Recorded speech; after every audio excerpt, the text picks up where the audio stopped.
ओम नमो भगवते वासुदेवाय नमः। कुबेर सुवेदी युट्युब च्यानलबाट वैशाख मास महात्म्य श्रवण गर्दै आज हामी 9 अध्यायमा आइपुगेका छौँ। यहाँहरूको घर आँगनीमा 9 अध्यायको वैशाख मास महात्म्यको कथा लिएर म उपस्थित भइसकिसकेको छु। अब 9 अध्यायको कथा श्रवण गराउनुभन्दा पहिले सर्वप्रथम यहाँहरू र यहाँहरूका सम्पूर्ण परिवारहरूमा दुवै हात जोडेर म जय श्री राधे जय श्री कृष्णको अर्पण गर्दै वैशाख मास महिना भगवान माधव प्रिय भगवानको महिना कथा श्रवण गर्नाले अनि यस्तै गरेर स्नान गर्नाले भक्ति गर्नाले भगवानको नाम लिनाले नि सम्पूर्ण परिवारहरूमा सुख शान्ति आयु आरोग्य ऐश्वर्य प्राप्त हुने यो महिनामा वैशाख मास महात्म्यको कथा श्रवण गर्ने सौभाग्य हामीलाई जुरिरहेको छ। आउनुहोस् अब आजको 9 अध्यायको कथा म लिएर जाँदैछु। 100वटा श्लोकहरू रहेका छन्, त्यसैले संस्कृतको श्लोकहरूलाई अलिकति छिटो उच्चारण गर्दै नेपालीका कथाहरू सहित हामी आनन्दका साथमा 9 अध्यायमा हामी प्रवेश गरौँ। अथ 9मोऽध्यायः। मैथिल उवाच अथ दग्धस्य कामस्य कस्मान् जन्म भवद्विभो किं दुःखमभवत् कस्मन् कर्मणः सह लङ्घनात् एतादक्ष मे ब्रह्मन् श्रोतुं कौतूहलं हि मे श्रुतदेव उवाच कुमार जन्म वक्ष्यामि श्रवणात् पापनाशनं यशस्यं पुत्रदं धर्म्यं सर्वरोगविनाशनं शम्भुनां तु हतो कामे सपत्नीनां रतिसंज्ञका मुमोह पुरतो दृष्ट्वा पतिं भस्मावशेषितं जातसंज्ञा मुहूर्तेन विललापहि चित्रदा। मिथिला नरेशले भन्नुभयो श्रुतदेव ब्राह्मणलाई, हे विभु, मलाई महादेवजीको क्रोधाग्निले डढेका कामदेवको पुनः कसबाट जन्म भयो? अरू त्यस जन्ममा अनि पूर्वमा कर्मको उल्लङ्घन गरेको हुनाले नि उनले दुःख प्राप्त गरे। हे ब्रह्मन, मलाई यो सबै कुरा भन्नुहोस्। यो कुरा सुन्ने मलाई धेरै उत्कण्ठा बढिरहेको छ। कामदेवको पुनः शरीर कहाँ प्राप्त भयो?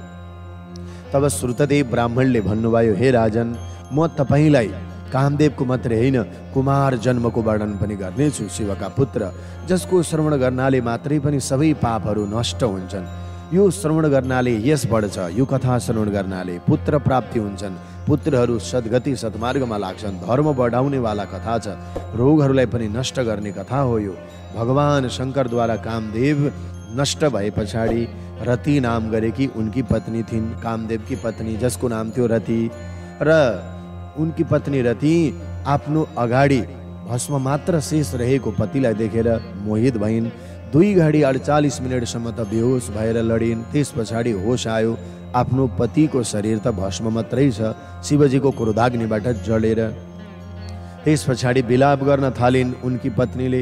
यद्विलापद्वनं सर्वं समदुःखमभूत् तदा तच्चिताग्नो स्वकायं च त्यक्तकाम च माधवं पत्युः सखायं सस्मारं कर्तु तात्तकिलं क्रियां सचागतं निश्चितं कर्तुं वीरपत्न्या महाभुज सतु तस्त्र सखीं दृष्ट्वा क्षणं मूर्छा परो भवेत् रतिं तुं शान्तयामास शान्तेर्बहुविधैरपि पुत्रस्तुल्योऽस्मि ते भद्रे स्थितं मयि च चार्नसीत् कायं त्यक्तुं धर्महेतुम् इत्यादिर्बहुधा पिसा नैवं स्थातुं मनश्चक्रे तेन संस्थापितारति दृष्ट्वा दाढ्यं वसन्तोऽपि चित्तं चक्रे सरित्तटे सा वगाह्य दुनद्यां च कृतं कार्याणि सर्वश सन्नियम येन्द्रियग्रामं निवेत्य स्मृति वै मनः। त्यस समयमा विलाप गरिरहेकी उनकी पत्नी बडा दुखी भइन्। आज उनले विलाप गरेको देखेर वनवासीहरू, वनमा बस्ने लता गुल्महरू पनि दुखी भए। आफ्नो पति कामदेवको चिताग्निमा शरीर त्याग गर्न चाहने भएकी हुनाले रतिले वसन्त ऋतुलाई बोलाइन्, र जो कि रतिका पति कामदेवका मित्र थिए वसन्त, र उनले तत्कालीन क्रियाकर्म गर्नको लागि सम्झिन् र त्यस पछाडि चिता बनाउनको लागि आग्रह गरिन्। विशाल भुजा भएकी ती वसन्त ऋतु पनि वीर पत्नी रति भएको ठाउँमा चिता निर्माण गर्न आइपुगे। अति डराएकी उनी वसन्त ऋतु पनि हे सखी रतिको अवस्थालाई देखेर क्षणभर मूर्छित भए। अनि विविध प्रकारले सान्त्वनाका वाक्यहरूले रतिलाई सम्झाउन थाले। वसन्तले, हे भद्रे, म तिम्रो पुत्र सुमन हुँ। म हुँदाहुँदै धर्मको निमित्त शरीर छोड्नु उचित हुँदैन र छैन पनि। यस्तो प्रकारले विविध कुराहरूले सम्झाएकी छँदै पनि उनी मानिनन्। त्यो घटनाले गर्दा के गर्ने भन्ने विचार शून्य भएकी रतिले वसन्तलाई विविध प्रकारले सम्झाए पछाडि पनि नमाने पछाडि शरीर राख्ने मलाई मनै छैन।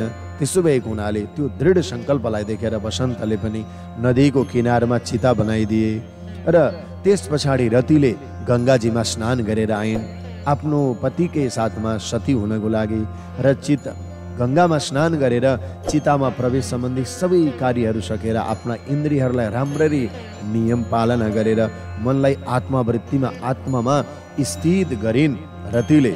त्यस पछाडि गएर जब चितामा प्रवेश गर्न लागेकी थिइन् त्यतिखेर चितमारूढ मारे भे ततो जाता शरीरवाग मा प्रवेश्य च कल्याणी बह्निं पतिपरायणे भविष्यति च ते पत्नुर हराद विष्णुशयादवाद जन्मद्वयं क्रमेणैव तत्र चोत्तर जन्मनि वैष्म्यं कृष्णन् महाविष्णु प्रद्युम्नाख्यो भविष्यति वशिष्यति त्वं चाशावद् ब्रह्मणा शाम्बरालये प्रद्युम्नाख्येन ये पत्न्या संगतिश्च भविष्यति इत्युक्ता विररामाथ वाणीं चाकाशचो गोचरा श्रुत्वा तां तु निवृत्तं भुन्मरणे कृतनिश्चया ततो देवा समाजग्म स्वार्थे कामे हते हरात् रत्या दृष्टं प्रकुर्वाण कुर्वन्तिग्न पुरोगमान् तां ते निवर्तयामासुरवरेण्यं महतीं सतीम्। अनि जब चितामा जल्न लागेकी थिइन् दावाग्निमा प्रवेश गर्न लागेकी थिइन् त्यतिखेर आकाशबाट शरीर नभए पछाडि आकाशवाणी भयो शरीर नदेखाइकन हे पति परायण कल्याणी तिम्रो अग्निमा प्रवेश नगर तिमी अग्निमा प्रवेश गर्दै नगर तिम्रो पतिको शङ्करजीले यादव कुलमा अवतार लिने भगवान विष्णु यानि कि कृष्णबाट क्रमैले 2 पुत्र भएर जन्मिनेछन्। ती मध्ये पछिल्लो विष्णु सम्बन्धी जन्ममा र महाविष्णु श्रीकृष्ण जो भीष्मकी कन्या रुक्मिणीबाट प्रद्युम्नको नामबाट पुरुष भएर तिम्रा पति जन्मिनेछन्। अनि ब्रह्माजीको श्रापले गर्दा तिमी पनि सम्मरासुरको घरमा रहनेछौ अनि तिमी प्रद्युम्न नाम भएका पतिसँग तिम्रो पुनर्मिलन द्वापर युगमा हुनेछ कृष्णको पुत्रको रूपमा। यस्तो भनेर अगोचर आकाशवाणी पनि विराम भयो। मर्ने निश्चय गरिसकेकी ती रतिले त्यो आकाशवाणीलाई सुनेर मर्ने विचारलाई त्यागिदिन् सती हुनबाट त्यागिदिन्। जब जसका स्वार्थ सिद्धिका लागि शङ्करजीबाट कामदेव मारिए ती देवताहरू फेरि आइपुगे अनि गुरुलाई इन्द्रलाई अग्निलाई अगाडि राखेर ती देवताहरूले पनि स्तुति गर्ने योग्य महान ती सती रतिलाई कामदेवलाई देख्न सक्ने आश्वासन साथ निर्धक्क गराएर चिता प्रवेश गर्नबाट देवताहरूले पनि कामदेवकी पत्नीलाई रतिलाई रोके किनकि अनङ्गोपी भवे स्वाङ्गो मृत एवाक्षिरो भवेत् इति तां विनिर्भित्यासु धर्मं चोपदिशे धीरे पूर्वकल्पे त्वयं राजन् सुन्दराख्यो महाप्रभु त्वमेव पत्नी तत्रापि रजशङ्कर कारिणी तेनेयं च दशाभूतो कुर्वीदानं च निष्कृतं मन्द्याकिन्यं तु वैशाखे प्रातस्नानं तदा कुरु मधुसूदनम् अम्बर्च कथां दिव्यं कथां शृणु अशून्यः शयनं नाम व्रतमाचर भामिनिः धर्मेणानेन ते भद्रे व्रतेनापि च माधवे नूनं ते भविता पत्न्युरुपलब्धिर्न संशय इति तस्यै वरं दत्त्वा देवा जगमुर्यथा गता ततः कृच्छात् निवृत्ता सा देवी कामवती तथा। अनि हेर कामदेवको शरीर नभए पनि तिमीले तिम्रा पतिलाई छाया रूपी शरीरवाला हुनेछन् सबैका शरीरमा रहनेछन् बिना शरीर रहनेछन् त्यसैले मरे तापनि तिम्रा पति देखिनेछन्। देवताहरूले यस्तो वरदान दिएर उनलाई उनको दुःखलाई चाँडै नै हटाएर धर्मको पनि उपदेश गरे। देवताहरूले भने हेर पूर्वकल्पमा यी तिम्रा पति कामदेव महान सामर्थ्यले युक्त सुन्दर नाम भएका राजा थिए। त्यो समयमा तिमी पनि रजछाया समेत पार्ने भएकी यिनकी पत्नी थियौ त्यही कारणले गर्दा तिम्रो यो दशा भयो। अब अहिले त्यसको प्रायश्चित्त गर। बोले के वैशाख मासमा सधैँ प्रातकालीन समयमा बिहानै उठेर मन्दाकिनीमा स्नान गर हे भामिनी हे रति। त्यस पछाडि मधुसूदन भगवानको पूजा गर। वैशाख मास महात्म्यको कथा श्रवण गर। अनि त्यस पछाडि तिमीले अशून्य शयन नाम गरेको व्रत पनि गर। हे भद्रे वैशाख मासमा गरेको यो धर्म व्रतको प्रभावले गर्दा अवश्य नै तिमीलाई तिम्रा पतिको प्राप्ति हुनेछ यसमा संशय छैन। र रति देवीलाई यस्तो वरदान दिएर देवताहरू जसरी आएका थिए उसै गरी गए।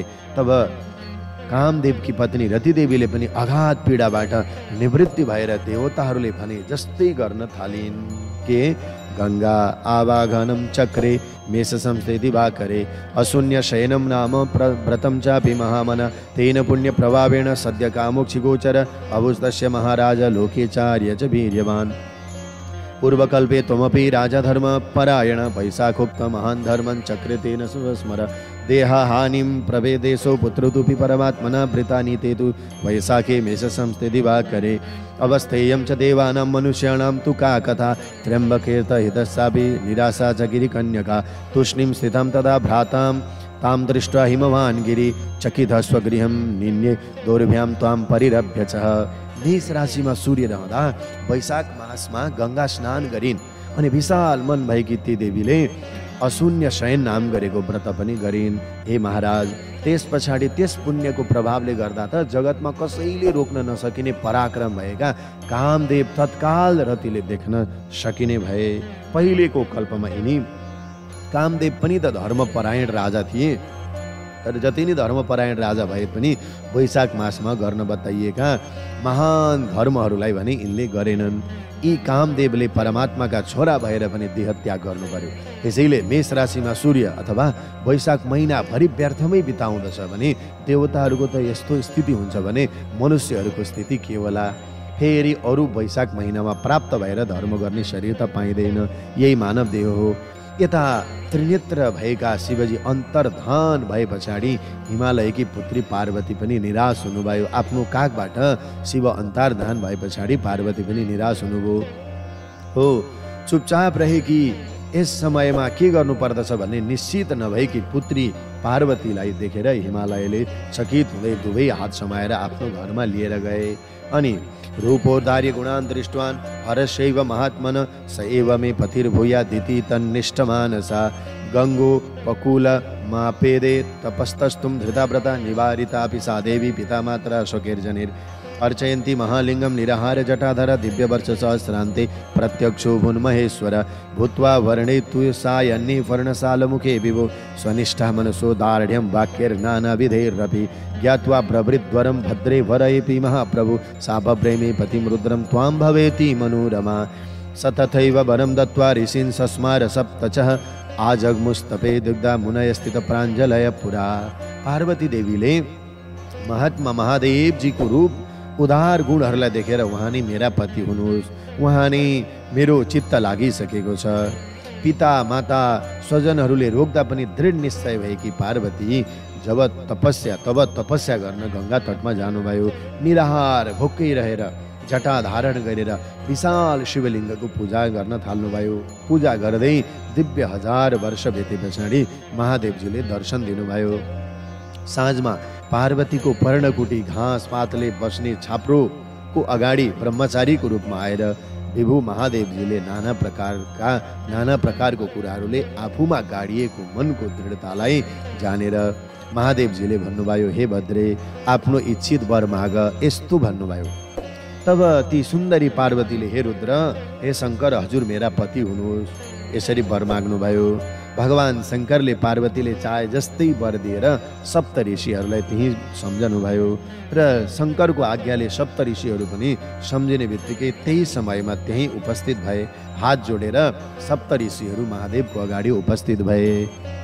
त्यसैले ऋषीणां ज्ञापयामास कन्यां प्रष्टुं हिमालयं तथादिष्टा भगवता कन्यार्थं हिमवद्गृहं प्रापुर्विहाय सा सर्वे द्योतयन्तु दिशो दश प्रत्युज्जगाम सगिरो सप्तैतान् ब्रह्मवित्तमान् सम्पूज्य विधिवत् सर्वां सुखासीनान् अपृच्छतः धन्योऽसि कृतकृत्योऽसि यद्भवन्तो गृहागता भवदागमनं मन्ये मम जन्म लभतन्वितं किं कृत्यं विदिते स्माभिः पूर्णार्थान् महात्मनं तथापि पृतकार्यमो यत्कर्तव्यं मया धुना इत्युक्तस्ते तथा प्राचुर हिमवन्तं महागिरम्। भगवान शङ्करले कन्याको बारेमा पार्वतीको बारेमा हिमालयलाई सोध्न ऋषिहरूलाई पठाउनुभयो। त्यसै गरी भगवान शङ्करबाट आदेश प्राप्त गरेर सप्त ऋषिहरू पनि कन्या माग्नको लागि शिवको लागि माग्न भनेर हिमालयको घरमा गए। आकाश मार्गबाट दशै दिशाहरूलाई प्रकाशित गर्दै हिमालयको घरमा पुगे। तब ब्रह्मवेत्ता सप्त ऋषिहरूलाई आउँदै गरेको देखेर अनि परसम्म आएर लिन गए। सबैको विधिवत पूजा गरेर सुखपूर्वक आसनमा बसेका ती ऋषिहरूलाई विनयपूर्वक हिमालयले सोधे, हजुरहरू मेरो घरमा आउनुभयो, यसले गर्दा आज म धन्य भएँ। कृतकृत्य गर्नुभयो।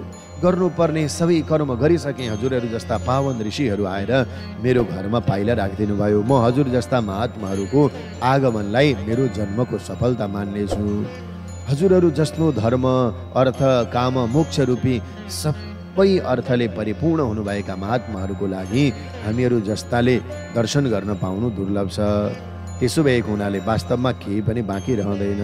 त्यही पनि अहिले मेरो हजुरहरूको लागि के गर्नुपर्ने कर्तव्य छ, के आज्ञा छ, त्यो कुरो मलाई आज्ञा गर्नुहोस्।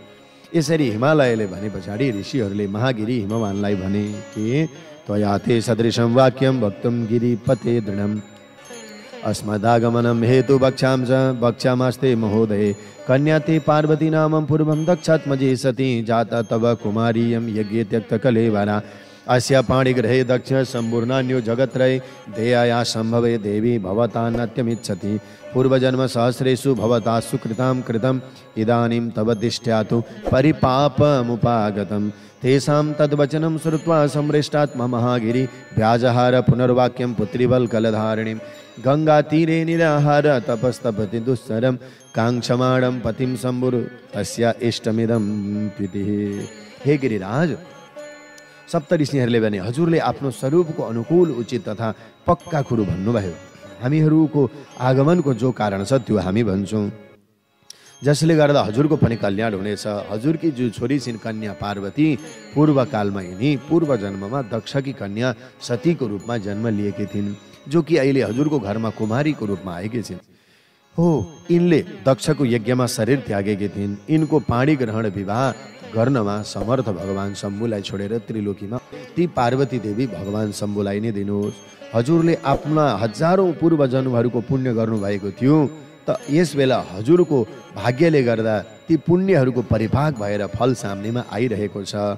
शङ्कर भगवानलाई जामाता ज्वाइँ बनाउन पाउँदै हुनुहुन्छ। उनीहरूको यस्तो वचन सुनेर अति प्रसन्न भएर महागिरी हिमालयले फेरि आफ्नो कुरो भन्न थाले। मेरी पुत्री रुखको बोक्रा लगाएर गङ्गाको तटमा भोकै निराहार रहेर दुष्कर तपस्या गर्दछिन् र भगवान शम्भुलाई नि पति चाहने वाली उनको लागि यही त इष्ट अनुरूप छ। त्यसैले दत्ता कन्यामया तस्मै त्र्यम्बकाय महात्मने शीघ्रं गत्वा भवन्तस्तु यत्र शम्भुर्महाप्रभु प्रीत्या हिमवता दत्तं गृह्णेति निवेद्य च भवन्त एव कुर्भित चैतद्वैवाहिकां क्रियाम् इत्युक्तास्ते हिमवता तान्मात्रं शिवं ययु लक्ष्म्यात्यायुषिदा सर्वा विष्णवा देवता अपि षण्मातरोऽथ मुनयो द्रष्टुं जग्मुर्महोत्सवे शिव सर्वा मरगणैर्मुनिभिर्मातृभिस्तथा अवन्ति वृषभारूढ प्रमथैर्कोटिभिर्वृतः भेरी शंख मृदंगास्ते काहली पटकादिवे ब्रह्मघोषैर्वन्दितैर्भीष्म प्राविशेद्मिदिमात् पुरीं सुमुहूर्ते शुभे लग्ने शुभग्रह निरीक्षते। अनि मैले ती महात्मा शिव ती नेत्र भएका शम्भुलाई मैले कन्या दिइसकेको छु, किनभने मेरी पुत्री पार्वतीको इष्ट पनि वहीँ हुनुहुन्छ जहाँ महाप्रभु शम्भु हुनुहुन्छ। हजुरहरू त्यहाँ चाँडै गएर खबर गरिदिनुहोस्। हिमालयले प्रीतिपूर्वक दिएकी कन्यालाई हजुर ग्रहण स्वीकार गर्नुहोस्, यस्तो निवेदन गरेर हजुरहरूलाई नि समस्त विवाह सम्बन्धी क्रिया सम्पन्न गर्न म आग्रह गर्दछु। हिमालयले यस्तो भने पछाडि ऋषिमुनिहरूसित सल्लाह गरेर भगवान शङ्कर भएको ठाउँमा पुगेर सबै कुराहरू भगवान शङ्करलाई भनेर विवाहको तयारी भए पछाडि लक्ष्मी आदि गरेका सबै देवताहरू, विष्णु आदि गरेका सम्पूर्ण देवताहरू, 6वटै मातृकाहरू, मुनिहरू पनि त्यो विवाह महोत्सवलाई हेर्न आए। तब भगवान शङ्करले समस्त देवताहरूलाई, मुनिहरूलाई, सबैहरूलाई भगवान शङ्करले तयारी गराउनु भयो। अन्वित भएर करोडौं भूतहरूले घेरिएर वृषभ भनेको साँडेमा भगवान शङ्कर चढेर भेरी, दमाहा, शङ्ख, मादल अनि यस्तै गरेर कर्नाल, झ्याम्टा आदि माङ्गलिक बाजाहरू बजाउँदै साथै वेदक ध्वनिहरू बन्दीजनहरूले स्तुतिगान गर्दै हिमालयको नगरमा प्रवेश गर्नुभयो। अनि वैशाख महिनाको शुक्ल पक्षको तृतीया अक्षय तृतीयाका दिन शुभ दिनमा भगवान शङ्करको शुभ मुहुर्तमा शुभ लग्नमा शुभ ग्रहले रहेको बेला भगवान शङ्करको विवाह महोत्सव सम्पन्न भयो पार्वतीको साथमा। विवाह मकरो शैल प्रष्टेनान्तरमात्मनः महोत्सवस्तदा चासीत् त्रिलोक्यां प्राणिनां नृप महोत्सवे नृपा नृपेत्य तु शङ्करो लोकशङ्करः हरिमे स्वच्छन्दया देव्या लोकधर्मानुनव्रत रिद्धि मध्वी भवेद् गृहे देवेन्द्र भवभोपमेश सर्वया नदी तीरे वनराजतु शङ्करः मत्तालि द्विजसन्नादात् मयूरः मरमण्डिते दिव्यवर्ष सहस्राणि रेमे स्वच्छन्दतो विभुः स्त्रीणामिन्द्रा वनाद्भावा तस्मिन् काले नृपोत्तमे पुंससर्गात् पुनर्गोर्भि नारीणां स्वरवर्तीं ध्रुवम्। शैलराज हिमालयले पनि हृदयदेखि प्रसन्न भएर खुसी मनले विवाह गरिदिए। हे राजन, हे मिथिलेश, त्रिलोकीका प्राणीहरूका लागि त्यो बेला सबैभन्दा ठुलो उत्सव थियो। जगतको कल्याण गर्ने भएका भगवान शङ्करको विवाह महोत्सव सकिए पछाडि लोक धर्मको पालना गर्दै तदअनुसार स्वतन्त्रतापूर्वक देवी पार्वतीका साथमा रमण विहार गर्न थाल्नुभयो। देवराज इन्द्रको समान लाग्ने भएका रिद्धि आदि सबै ऐश्वर्यहरूले परिपूर्ण हिमालयको घरमा विहार गरेर सबैको कल्याण गर्ने भएका भगवान शङ्करले रात्रिको समयमा नन्दिनी नदीको तीर तट वनहरूमा उहाँको उन्मत्त भ्रमराहरूले गुन्जन, चराचुरुङ्गीहरूको ध्वनि, मयूर आदिका सुन्दर कलरवहरूले गर्दा शोभा बढिरहेको छ। त्यसै स्थानमा व्यापक सर्वसमर्थ भगवान शङ्करले दिव्य 1000 वर्ष देवताहरूको दिव्य 1000 वर्ष पर्यन्त स्वच्छन्दतापूर्वक रमण विहार गर्नुभयो पार्वतीको साथमा।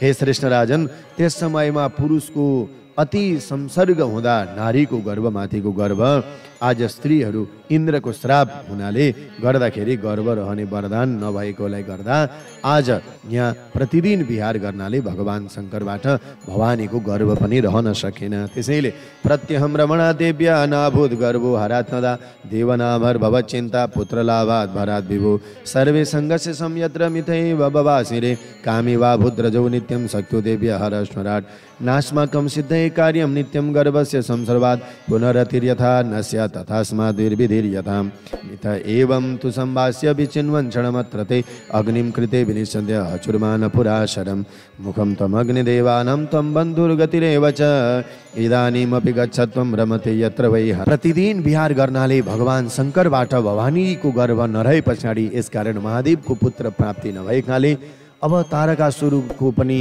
आज वरदान प्राप्त गरेको छ। देवताहरू चिन्ता भए किन तारकासुरको मृत्यु नहुने भयो भनेर। तब समस्त देवताहरू भेला भएर राम्ररी आपसमा सल्लाह गरे। यस्तो भन्न थाले, आफ्नै प्रकाशले प्रकाशित सर्वसमर्थ शङ्करजी सदैव देवी पार्वतीका साथमा रतिमा आसक्त रहनु भएको छ। यसरी नित्य श्राप यानि कि गर्भ खेर भयो भने हाम्रो कार्य पनि सिद्ध हुने छैन। अत हामीले यस्तो कार्य गर्नुपर्छ जसले बारम्बार रति नहोस्। परस्पर यसमा बातचित गरेर देवताहरू एक आपसमा सल्लाह गर्न थाले। काम सफल पार्न अग्निभन्दा उपयुक्त अरू कोही छैन भन्न ठानेर अग्निलाई अगाडि गरेर सम्मानपूर्वक भने, हे अग्नि, तपाईँ नै देवताहरूको मुख हुनुहुन्छ, तपाईँ नै बन्धु, तपाईँ नै गति पनि हुनुहुन्छ। त्यसैले तपाईँ हामी सबैको लागि हो। अहिले नै जहाँ देवी पार्वतीका साथमा महादेवजी रमणा गर्दै हुनुहुन्छ त्यस स्थानमा हजुरको अलावा अरू कोही जान सक्दैन। रत्यन्ते दर्शयत् मानं सम्भवेन रतिर्यता तां दृष्टा वृडिता देवी ततस्ना परशैर ध्रुवं शिष्यो भूत्वा तु हरन्तेव पृच्छतं स्मरान्तकं तत्त्वसम्प्रश्न व्याजेन कालं बहुनय प्रभो बहुकाले गते देवी कुमारं प्रसविष्यति दैवरेवं प्रार्थिनी तु अग्नित्याक्तं हरं ययो वीर्यो सर्गात् पूर्वमेव गतुर्वन्निरथान्तरे तं दृष्टा वृडितो देवी विवसना विमना ययो रथं विहाय त्वरया ततो रुद्रोतिको पितः वह्निं प्राह गृहाणेदम् अविशिष्टं च दुर्मते। रति क्रीडाको अन्तिममा अनि तपाईँले आफूलाई देखाउनुहोस् जसरी भए पनि तुरुन्त फेरि रति क्रिया हुन नपाओस्। यस्तो कार्य गर्नुहोस्। अवश्य नै तपाईँलाई देखेर पार्वती लजाउनु हुनेछ, त्यहाँदेखि हट्नुहुनेछ अनि हाम्रो काम बन्नेछ। रति भइसके पछाडि शिष्य भएर कामदेवको सम्बन्धी महादेवजीसँग गएर तत्त्व विषयक प्रश्न गर्नुहोस्। तत्त्व चर्चाको बहानाले महाप्रभु शङ्करजी धेरै समय बिताउनुहोस्। धेरै समय बिते पछाडि देवी पार्वतीले कुमारलाई जन्म दिनुहुनेछ। तब देवताहरूद्वारा यसरी प्रार्थना गरिएर अग्निले हुन्छ ओम ओम ओम यस्तो भनेर भगवान रुद्रतिर हिँडे। अनि रतिकालको बीचमा जहाँ भगवान पार्वतीको साथमा हुनुहुन्थ्यो अग्निदेव एकाएक उपस्थित भए। अनि माँ पार्वतीले अग्निलाई देखेर लजाएर खिन्न मन हुँदै त्यहाँबाट हट्नुभयो।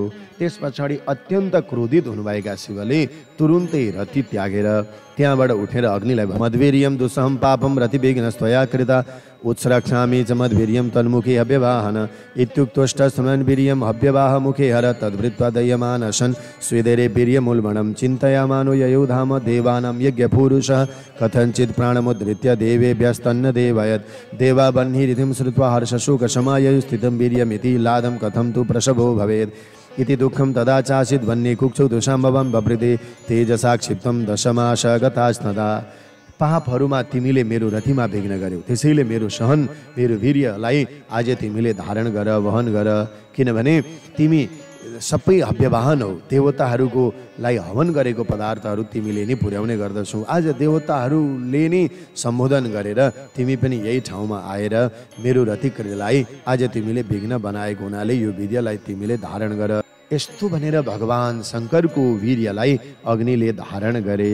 पेटमा धारण गर्ने बित्तिकै अग्निलाई भदभद पोल्न थाल्यो। चिन्ता गर्दै यज्ञ पुरुष अग्निदेव देवताहरूको निवासस्थान स्वर्गमा गए। अति कठिनताले कुनै प्रकारले प्राण धारण गरेर सारा वृत्तान्त देवताहरूलाई निवेदन गरे। देवताहरूले अग्निको कुरा सुनेर हर्ष र शोकमा पनि परे। हर्ष खुसी भए, अब सन्तान जन्मिने भयो, पुत्र जन्मिने भयो, तारकासुरको अन्त्य हुने भयो। तर अग्निदेवलाई पोल्यो, यसबाट पीर पर्यो। वीर्य रह्यो भनेर हर्षित भए, तर प्रसव कसरी हुने यसमा पीडा भयो। सबैजना दुखी भएर अग्निको पेटमा बढ्न लागेको बच्चा बढ्न थाल्यो। सोच्दा सोच्दै 10 महिना त बितिसक्यो। नापश्यत् प्रसवोदुपाय मुहूर्तो दुःख परायण दैवान्मे शरणं प्राप्तहं गर्भमोचन हेतवः तम देवा बनिना साकं प्रापुर गंगा यशस्विनी गंगा स्तोत्रेण ते स्तुत्वा प्रार्थया सुरसंजसाः त्वं माता सर्वदेवानां त्वमेव जगतां गति देवतार्थं तु तं भद्रे दत्स्व तेजस्तु संभवन् वह्निर्वैर्वर्धते गर्भो स्त्री सत्वात् प्रसवोष्यचः तस्मात् वह्निचन सर्वान् समुद्धर दयां कुरु इत्येव प्रार्थिवं देवी तथास्त्वित विजयं वचो ब्रवीत् देवास्नुः वह्नये प्राहुर्मन्त्रं गर्भविमोचनं तन्मन्त्रात् गर्भमाकृष्य व्यसृजद् व्यवहारन् गंगाम्बं सम्भवं तेजो वास्कालोक सुदुःखसम्। अग्निदेवले प्रसवको कुनै उपाय नदेखेर अति दुखी हुँदै अब त्यो गर्भ त्याग्नको लागि देवताहरूको शरणमा गए र देवताहरूले अग्निलाई साथमा लिएर महान यश भएकी गंगाजी भएको ठाउँमा पुगे। अनि गंगाको स्तोत्रद्वारा स्तुति गर्दै गंगाजीसँग हात जोडेर प्रार्थना गर्न थाले। हे गंगे, हजुर सबै देवताहरूकी माता हुनुहुन्छ, हजुर नै सारा संसारकी गति पनि हुनुहुन्छ। अत हे कल्याणी, देवताहरूको कल्याणको लागि भगवान शङ्करको तेजलाई हजुरले धारण गरिदिनुहोस्। त्यो तेज अग्निको गर्भमा बढिरहेको छ, तर यिनमा स्त्रीत्व नभएको हुनाले गर्भको प्रसव छुन सक्दैन, हुनै सक्दैन। त्यसैले हे गंगे माता, अग्निको र हामीहरूको पनि उद्धार गर्नुहोस्, दया गर्नुहोस्। यस्ता प्रकारले बिन्ती गरे पछाडि देवताहरूले प्रार्थना गरे पछाडि देवी गंगाहरूले तिमीहरूले भने जस्तै होस् यस्तो वाक्य भन्नुभयो। अनि देवताहरूले अग्निदेवलाई गर्भ विमोचन यानी कि गर्भ त्याग गर्ने मन्त्र बताए। त्यस मन्त्रको प्रभावले अग्निले गर्भलाई तुरुन्त निकाले र गंगाजीमा फ्याँकिदिए। तब त्यो भगवान शम्भुको जगतको लागि दुस्सह तेज गंगाजीमा पनि गएर भाषित हुन पुग्यो। किनकि साभोडा कतिचिन मात्र ससाका ततः परम निर्गता तत्प्रभावेण स्फुटत् तीक्ष्ण कलेवरा बहुदुःखाकुला देवी पतितः व्रत प्रभावत उज्जहार सदोरस्तं गर्भं लोकैक पावनि सरखण्डे चिक्षेप दह्यमानं समन्ततः सरकाण्डैस्तु संभिन्नः सोढा भिन्नो बभूवचः षट्कृत्तिका समाजगुनु ब्रह्मणा चोदितस्तदान् शरकाण्डे विनिर्भिन्नं सोढासन्धयसां भवन् षण्मुखं पुरुषं कृत्वा चैकदेहमिति स्फुटं कृत्तिकां विधिनाद् ज्ञाप्तं तदा चक्रिरे ध्रुवम्। र गंगाजीले पनि त केही महिनासम्म त त्यो दुस्सह वीर्यलाई धारण गर्नुभयो। त्यस पछाडि सहन गर्न नसकेर त्यो शङ्करको वीर्यको प्रभावलाई आफैलाई नष्ट हुने, रतिहीन हुने, दुब्ली भएको देखे पछाडि समस्त जगतलाई एकमात्र पवित्र गर्ने भएकी गंगाजीले धेरै दुःख लाग्यो, व्याकुल हुनुभयो र आफ्नो पतिव्रता धर्मको प्रभावले उहाँले उदरस्थ पेटमा भएको बच्चालाई बाहिर निकाल्नुभयो। सरकाण्ड यानी कि काँसघारीको खोलाको काँसघारीको बगरमा लगेर फ्याँकिदिनु भयो। त्यो भ्रूण काँसको धारले काटिएर 6 भागमा विभक्त भयो। त्यसै बेला ब्रह्माजीद्वारा प्रेरित भएका षट्कृत्तिकाहरू त्यहाँ आएर काँसघारीमा 6 भागमा छिन्न भिन्न भएको शम्भु भगवान शङ्करजीका त्यो तेजलाई भ्रूणलाई जोडेर ब्रह्माजीको आज्ञा अनुसार कृत्तिका विधिले कृत्तिकाहरूले चाँडै नै 6 मुख शिर भएको प्रष्ट देखिने एउटा शरीर भएको पुरुष बनाए। कृत्तिकाहरूले बालक पुरुष बनाएर निर्माण गरे। त्यतिखेर एक दिन एकदा वृषभारूढो पार्वती परमेश्वरौ श्रीशैल गन्तु मनसौ तभ्यस्थानं परिजग्मतु तदासीत् पार्वती देवी सद्य स्तुनपयोधरा विस्मितवाचतं रुद्रं स्तुनौ कस्मात्पयोधरौ कारणं ब्रूहि विश्वात्मन्नित्ययुक्तुहरौ रवृत् शृणुदेवी प्रवक्ष्यामि पुत्रोधो वर्तते तवः त्वयि वीर्यमनुसृष्टं प्रागेवागद्विवेर्वयः तं दृष्ट्वा वृद्धां तं वै प्रविष्टा च स्थलान्तरम्। र काँसघारीमा रहेको उक्त 6 मुख भएको पुरुषको आकार भएको त्यो दिव्य देह शरीर धेरै समयसम्म रक्षत रहित भएर उसको कोही पनि भएनन्, मातापिता कोही भएनन्, रहित भएर काँसघारीमा नै बढिरहेको थियो। कुनै समयमा दैव संयोगले भगवान शङ्कर वृषभ नन्दीमाथि चढेर पार्वतीका साथमा श्रीशैलमा जानको लागि भनेर पार्वती परमेश्वरसँगै त्यही स्थानबाट जानुभयो। सरकाण्डको जङ्गलमा आइपुगे पछाडि देवी पार्वतीको स्तनबाट दुधका धाराहरू बगेर आउन थाले। माता पार्वती आश्चर्यचकित भएर के कारणले होला मेरो दुवै स्तनबाट आज दुधका धाराहरू बहन थाले। महादेवसँग पार्वतीले सोध्नुभयो, हे विश्वात्मन, तपाईँ त विश्वका सबै कुराहरूलाई जान्नुहुन्छ, आत्मस्वरूप हुनाले सबै कुरा थाहा पाउने हुनुहुन्छ।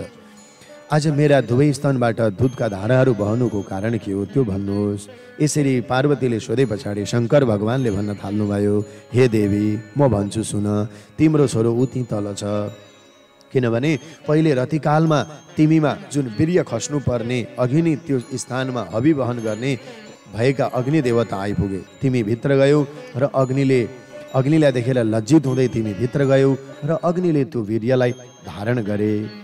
मया कोपाद्वन्निमुखे विशिष्टं वीर्यमूलभणं देवानां च प्रसादानं गङ्गायां वशिजद् विचः गङ्गा च दह्यमान अर्थ निक्षेप च सरान्तके तत्र सोडा प्रविवन्नं तु मातृभिस्सदृढीकृतं पुरुषाकृतिमाप्येते तं दृष्ट्वा ते स्तनो स्नुतौ पालयन्तो महावीर्य विशुन्नासमविक्रमान् अयमे औरस पुत्रस्तव भामिनि निश्चितं तस्माद् गृहाण शीघ्रं तं ख्याति भूर्यादतीव मे इत्यज्ञाप्त शम्भुनासा तमादायन्तिके द्रुतङ्कमारूप्य तं देवी पाययामास सौस्तनौ देवेन मोहिता देवी पुत्रस्नेहपराभवत् पुनः कैलासमगमत् प्रभुणा सह साङ्करी।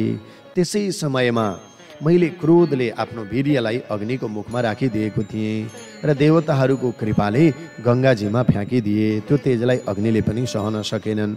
गङ्गाजीले पनि त्यसलाई जलन नसकेर काँसघारीमा फ्याँकिदिन्। त्यहाँ त्यो काँसको धारले काटिएर 6 खण्डमा 6 मुख भएको भ्रूणलाई मातृकाहरूले एक रूपमा बनाएर सुदृढ गरेका छन्। अनि बल्ल उसले पुरुषको आकृतिलाई प्राप्त गर्यो। त्यसलाई देखेर त्यहाँ आइपुगेर आज तिमी वात्सल्य यसको जननी तिमी हौ, त्यसो कारणले मातृवाद भाव भएको हुनाले तिम्रो स्थानबाट नजिकै छोरो रहेको हुनाले तिम्रो दुवै स्तनबाट दुधका धाराहरू बहन थालेका हुन्। विष्णुको समान पराक्रम भएको यो अति बलवान पुत्रलाई तिमीले लगेर पाल।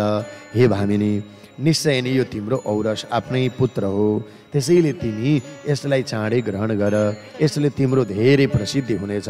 भगवान शङ्करले यसरी आज्ञा गरिसके पछाडि पार्वतीले पनि त्यो बालकलाई तत्काल उठाएर काखमा राखेर आफ्ना दुवै स्तनपान गराउनु भयो। महादेवद्वारा दुवैद्वारा मोहित भएकी ती देवी पार्वती पुत्र स्नेह मायाले युक्त हुनुभयो। त्यस पछाडि शङ्करजीकी पत्नी पुत्र अनि भगवान शङ्कर कैलाशमा जानुभयो। पुत्रम लालयति देवी सन्तोषम परमम ययौ एवं कुमार जननम वर्णितं मे मयाद्भुतं यैदं शृणुया नित्यं कुमार जननं शुभं पुत्र पौत्रादिवृद्धिं च लभते नात्र संशय महादुःखं तु जनने अरस्यात् प्रियतो भवात् प्रीत्यं तु श्रुतवैशात्यं धर्मो प्राप्य प्रथिमो भवेत् तस्माद् वैशाखधर्मो हि सर्वाघौगविनाशनः अवैधव्यप्रदं पुण्यं सर्वसम्पद्विदायकः अनङ्गोऽपि च साङ्गत्वं यत्प्रभावादवाप्नवात् अस्नात्वा चाप्यदात् च वैशाखे यस्य वै गतः सर्वधर्मकृतो वापि भवेत् दुःखपरम्परा सर्वधर्मो जिता येन यद्येको यमनुष्ठितः यमदूतं तिरस्कृत्य स याति परमां गतिम्। इस कारणले गर्दा पुत्रको लालन पालन गर्नाले देवीलाई पनि परम सन्तोष प्राप्त भयो माता पार्वतीलाई। यस्तो प्रकारले सुतदेव ब्राह्मणले मिथिलेश नरेशलाई भन्नुहुन्छ, मैले आश्चर्य लाग्दो कुमार जन्मको प्रसङ्ग तिमीलाई भने,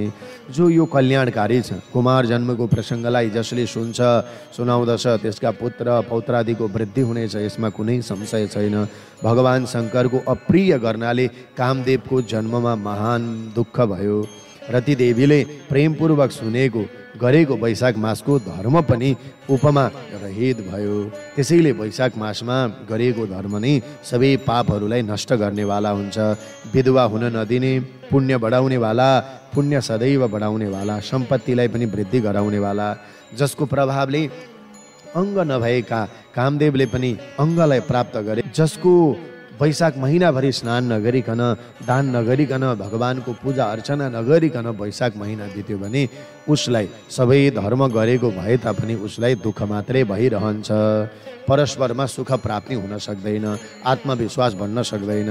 जसले अरू सबै धर्महरूलाई गरेका छैन तर वैशाख मासमा एक मात्र धर्मलाई गरेका छ भने पनि त्यो यमराजका दूतहरूलाई तिरस्कार गर्न सक्दछ र अन्तिममा परमपद जाँदछ। यमराजका दूतहरूलाई पनि तिरस्कार गरेर परमपद परमात्माको धाममा गएर उसको वास हुनेछ भनेर 100 श्लोकमा परिपूर्ण भएको वैशाख मास महात्म्यको 9 अध्यायको कथालाई पनि हामीले श्रवण गर्यौँ। इति श्री स्कन्द पुराणे वैशाख महात्म्ये नारद अम्बरीश संवादे कुमारोत्पत्ति कथनम नाम 9मोऽध्यायः। हजुर सम्पूर्ण दर्शक महानुभावहरू वैशाख मास महात्म्यको 9 अध्यायको कथा पनि मन लगाएर श्रवण गरिदिनु भयो। यहाँहरू सबैलाई धेरै धेरै धन्यवाद। अति पावनमय कथा प्रसङ्गहरूका साथमा हाम्रा यी वैशाख महिनाहरू बितिरहेका छन्। यहाँहरू सबैलाई धेरै धेरै धन्यवाद। भोलि फेरि यही समयमा म 10 अध्यायको कथा लिएर तपाईँहरूसँग उपस्थित हुन्छु। त्यतिन्जेलसम्मको लागि प्रतीक्षा गरिराख्नुहोला। अहिलेलाई मलाई आज्ञा दिनुहोस्। यहाँहरूबाट म बिदा हुन्छु। तपाईँहरूको दिन मङ्गलमय रहोस्। यहाँहरूलाई सबैलाई जय श्री राधे, जय श्री कृष्ण। आध्यात्मिक कथा प्रवचन, चाडपर्व, व्रत र मन्त्रहरूका लागि सब्स्क्राइब गर्नुहोस्। आगामी नयाँ आउने भिडियोहरूका लागि बेल आइकन थिच्नुहोस् र प्रखर वक्ता पण्डित कुबेर सुवेदीज्यूका नयाँ भिडियोहरू सबैभन्दा पहिले हेर्नुहोस्।